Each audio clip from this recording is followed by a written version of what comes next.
Kung ikaw ay isang SSS pensioner o mahal mo man ang isang SSS pensioner, huwag kang aalis sa video na ito. Dahil ngayong buwan ng Hunyo 2026, may dalawang napakahalagang balita ang naghihintay sa inyo. Balitang direktang makakaapekto sa inyong buwanang pensyon. At ang isa sa mga ito ay mas maaga kaysa sa inaasahan ng lahat. Kaya manatili kayo at pakinggan natin ito ng maingat. Magandang araw sa inyong lahat. Kung bagong subscriber ka, malugod kang tinatanggap sa channel na ito. Dito, regular kaming nagbibigay ng mga update tungkol sa SSS, lalong-lalo na para sa ating mga pensioners. At kung matagal ka nang nanonood, salamat sa iyong tiwala at patuloy na suporta. Bago pa tayo pumasok sa detalye ng ating paksa ngayon, huwag kalimutang i-like ang video na ito at i-subscribe sa ating channel. I-click din ang notification bell para hindi ka mapalampas ng kahit isang mahalagang update. Maraming salamat. Ngayon, pag-usapan na natin ang dalawang magandang balita na iyan. Ang una ay tungkol sa June pension releasing schedule at ang pangalawa ay tungkol sa isang napaka-espesyal na anunsyo na maraming pensioner ang tiyak na matutuwa. Simulan natin sa unang magandang balita. Ito ay ang regular na buwanang pension releasing schedule para sa buwan ng Hunyo 2026. Para sa mga nagtatanong kung kailan darating ang kanilang pensyon ngayong June, narito ang sagot. Ang mga SSS pensioner ay nahahati sa dalawang batch. Depende ito sa inyong date of contingency. Ang date of contingency ay ang petsa ng inyong kapanganakan o kaya ang petsa ng pagkamatay ng miyembro, ang petsa ng pagkasakit o ang petsa ng pagkabalda. Iyon ang batayan kung kabilang ka sa first batch o sa second batch. Kaya kung ang iyong date of contingency ay mula ika-1 hanggang ika-15 ng buwan, ikaw ay bahagi ng first batch. At ang inyong pensyon para sa June 2026 ay mag-credit sa una ng June. Ang June 1 ngayong taon ay natapat sa isang Lunes. Walang holiday, walang espesyal na okasyon na makakasagabal. Kaya ang crediting ng pensyon para sa first batch ay magiging maayos at walang pagbabago, regular at on time, tulad ng nakasanayan. Para naman sa mga kabilang sa second batch, ito ay ang mga may date of contingency mula ika-16 hanggang sa huling araw ng buwan. Ang inyong pensyon para sa June 2026 ay mag-credit sa ika-16 ng June. Ang June 16 ay isang Martes, hindi weekend, hindi holiday, kaya ang crediting ng pensyon para sa second batch ay mananatili rin sa orihinal na petsa. Walang adjustments, walang pagpapaliban, kaya sa madaling salita, pareho ang first batch at second batch ay makakatanggap ng kanilang buwanang pensyon sa tamang oras. Walang abala, walang pagkalito, direkta at tulad ng inaasahan. Para sa mga gumagamit ng SSS accredited bank accounts, ang crediting ay automatikong magaganap. Para sa mga gumagamit naman ng Union Bank or DBP, i-check lamang ang inyong account sa itinakdang petsa. At para sa mga nakaka-avail ng over-the-counter na pagbabayad sa mga bayad center, sundin lamang ang inyong regular na proseso. Maganda ang balitang ito para sa lahat ng pensioner. Dahil sa panahon ngayon na puno ng pagbabago at kawalan ng katiyakan, nakakaaliw na malaman na ang buwanang pensyon ay darating ng walang aberya at walang abala. Ngayon, handa na ba kayong marinig ang pangalawang magandang balita? Dahil ito ang talagang kapanapanabik. Ang pangalawang balita ay tungkol sa Pension Reform Program ng SSS, specifically, ang second round ng pension increase na bahagi ng programang ito. Bago natin pag-usapan ang detalye, hayaan ninyo akong bigyan kayo ng kaunting background. Ilang taon na nating pinag-uusapan ang pagpapalaki ng pensyon ng SSS. At noong maipatupad na ang Pension Reform Program, ito ay naging malaking tagumpay para sa lahat ng pensioner. Ang programa ay nagsasaad ng 3 bugso ng dagdag pensyon. Ang una ay naipatupad na. At ngayon, ang ikalawa ay paparating na. At hindi lang basta paparating, mas pinaaga pa ito. Ang orihinal na plano para sa second round ng pension increase ay September 2026, pero naibunyag na ang maagap na pagpapatupad nito ay gaganapin na ngayong June 2026. Oo, binago ang schedule. At ang pagbabagong ito ay pabor sa lahat ng pensioner. Isipin ninyo iyon, 3 buwan na mas maaga. Ibig sabihin, 3 buwan na mas maaga ring matatanggap ng bawat pensioner ang kanilang dagdag na pensyon. Iyon ay 3 buwan na mas mataas na buwan ng kita. Hindi ito maliit na bagay. At ang ikatlo at huling bugso ng dagdag pensyon. Iyon naman ay nakatakdang magaganap sa September 2027. Ngayon ang tanong ng lahat, sino ang matatanggap ng dagdag pensyon na ito? At ang magandang sagot ay lahat. Lahat ng SSS pensioner, walang maiiwanan. Kasama dito ang lahat ng retirement pensioners. Kasama rin ang lahat ng disability pensioners, maging total disability man o partial disability. Kasama rin ang lahat ng survivor pensioners.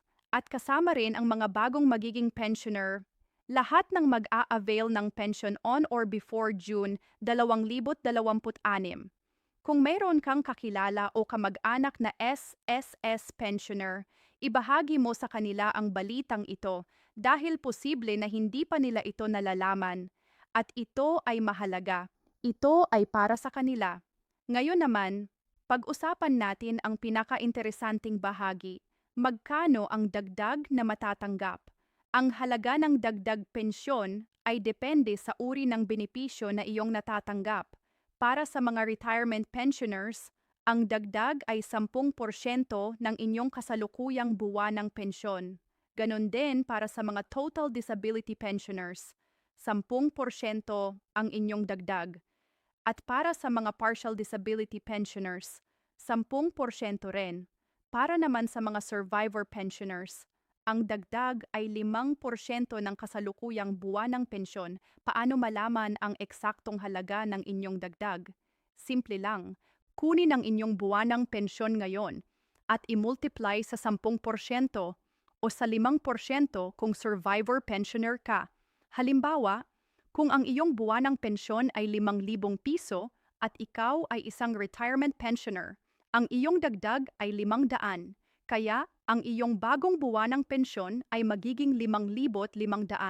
Halimbawa naman, kung ang iyong buwanang pensyon ay 10,000 at ikaw ay isang survivor pensioner, ang iyong dagdag ay 500. Kaya ang iyong bagong buwanang pensyon ay magiging 10,500. Tumaas man o maliit ang dagdag, bawat piso ay nahalaga. Lalo na sa panahon ngayon na patuloy na tumataas ang presyo ng mga pangunahing bilihin, ang bigas, ang gulay, ang kuryente, ang gamot, lahat ay mas mahal na kaysa noong nakaraang taon. Kaya ang kahit maliit na dagdag sa pensyon ay malaking tulong sa pang-araw-araw na buhay ng ating mga pensioner. Isipin na rin natin ang kahalagahan ng pagpapaaga ng ikalawang bugso ng dagdag pensyon. Ang desisyong ito na ilipat ang ikalawang round mula Setyembre 2026 papuntang Hunyo 2026 ay nagpapakita na sineseryoso ng SSS ang kapakanan ng mga benepisyaryo. Hindi sila hinihintay, inaalagaan sila. Para sa mga pensioner na mahigpit ang budget, ang 3 buwang mas maagap na pagdating ng dagdag ay malaki ang kahulugan. Ibig sabihin nito, hindi na kailangang maghintay ng September para maramdaman ang mas mataas na halaga ng pensyon. Sa June pa lang, mararamdaman na. At para sa mga pensioner na may sakit o may espesyal na pangangailangan, ang mas maagap na aumento ng pensyon ay maaaring makapagbigay ng karagdagang tulong sa medikal na gastos, sa mga gamot, sa mga konsultasyon, sa mga bayarin sa ospital. Para sa mga survivor pensioner naman, lalo na sa mga balo at mga anak na nag-iisang nagtataglay ng benepisyo, kahit ang 5% dagdag ay may malaking kahulugan.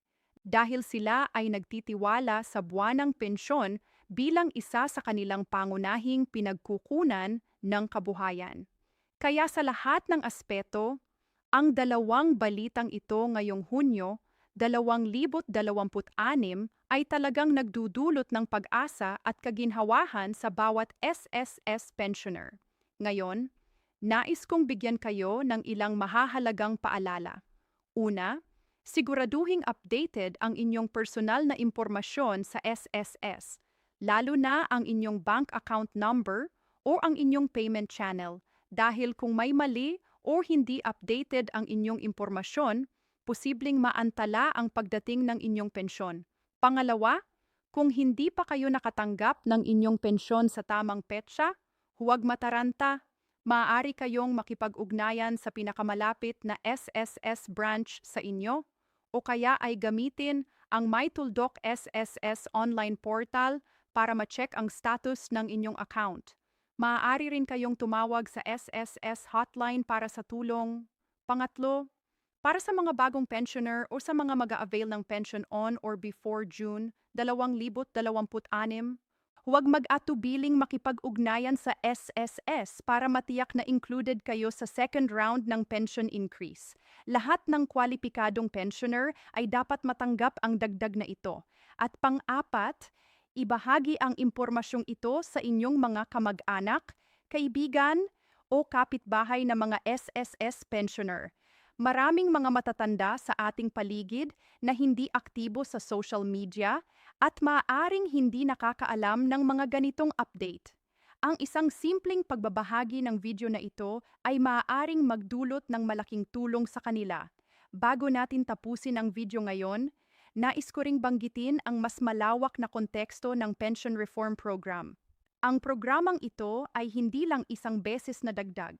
Ito ay isang nakaplanong serye ng mga hakbang para patuloy na mapalakas ang proteksyon ng SSS sa kanyang mga miyembro at benepisyaryo. Ang tatlong bugso ng dagdag pensyon. Ang unang round na naipatupad na, ang ikalawang round na darating ngayong Hunyo 2026, at ang ikatlong round na darating sa September 2027 ay bahagi ng mas malawak na pangako na ang mga nagbayad ng kanilang SSS contributions sa loob ng maraming taon ay makatatanggap ng mas makabuluhang benepisyo sa kanilang pagre-retiro. Ito ay resulta ng patuloy na pagtataguyod at pagpapalakas ng SSS bilang institusyon. At ito ay isang magandang balita hindi lang para sa mga kasalukuyang pensioner, kundi pati na rin para sa mga miyembro ngayon na sa hinaharap ay magiging pensioner din.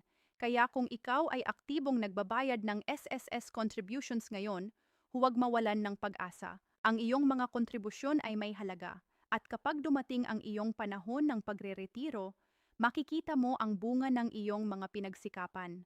Ngayon, bilang pangwakas sa video ngayon, gusto kong marinig ang inyong opinyon. Kamusta ang pensyon ninyo ngayon? Natutuwa ba kayo sa balitang ito tungkol sa June 2026 pension schedule at sa pagpapaaga ng second round ng pension increase? Ibahagi ninyo ang inyong mga saloobin sa comment section sa ibaba. Ang inyong mga komento ay napakahalaga para sa amin. Hindi lang para sa channel na ito, kundi para din sa ibang mga manonood na maaaring makinabang sa inyong karanasan at kaalaman. At kung gusto ninyong matulungan ang aming channel na makarating sa mas maraming SSS pensioner at kanilang mga pamilya, i-share ang video na ito. I-share sa Facebook. I-share sa inyong group chats. I-share sa inyong mga kamag-anak na nangangailangan ng impormasyong ito. Dahil ang bawat share ay nakakatulong sa mas maraming tao na makatanggap ng tamang impormasyon tungkol sa kanilang mga karapatan at benepisyo bilang SSS pensioner. Kung hindi ka pa nag-subscribe, ngayon ang tamang oras. I-click ang subscribe button at i-on ang notification bell para lagi kang updated sa mga pinakabagong balita at updates para sa mga SSS members at pensioners. Maraming salamat sa inyong oras at sa inyong patuloy na panonood. Hanggang sa susunod na video, pag-ingatan ang inyong sarili at nawa ay patuloy na maghatid ng biyaya at kalusugan ang bawat araw sa inyong buhay. Paalam. End of script. Estimated reading time at natural pace, approximately 130 words per minute. approximately 11 minutes.